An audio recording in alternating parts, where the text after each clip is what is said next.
성착취 제작물을 유포한 N번방 사건 이후 처벌이 강화됐지만 성착취물 범죄는 여전히 기승을 부리고 있습니다.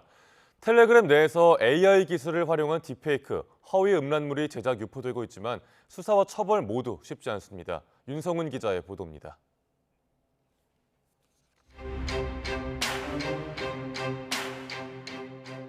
N번방 사건 이후 4년 동안 성착취물은 더 교묘한 형태로 진화했습니다.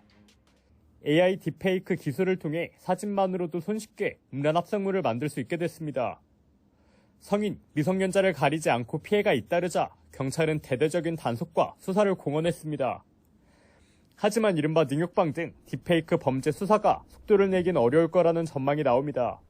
텔레그램은 해외에 서버를 둔 만큼 강제 수사를 통한 자료 확보가 불가능해 제작, 유포자를 추적하기 어렵기 때문입니다. 또 메시지를 암호화하는 등 보안이 강력해 텔레그램에 올라온 불법 합성물은 지우기도 쉽지 않습니다.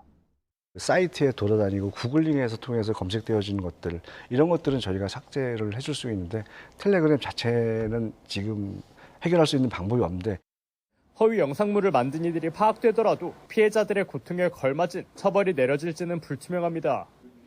촉법소년의 경우 처벌이 불가능한 데다 촉법소년이 아니더라도 허위 영상물에 대한 처벌 수위가 낮기 때문입니다.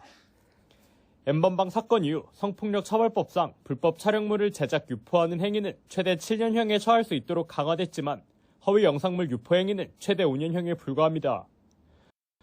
더구나 허위 영상물을 유포하지 않고 만들기만 한 경우 처벌할 근거도 없습니다. 당정은 허위 영상물을 제작 유포하는 경우 최대 징역 7년형에 처할 수 있게 하는 등 법을 강화하기로 했습니다.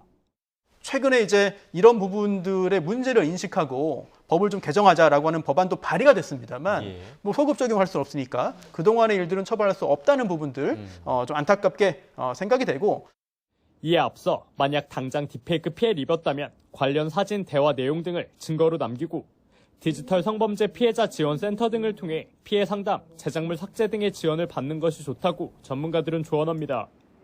YTN 윤성훈입니다.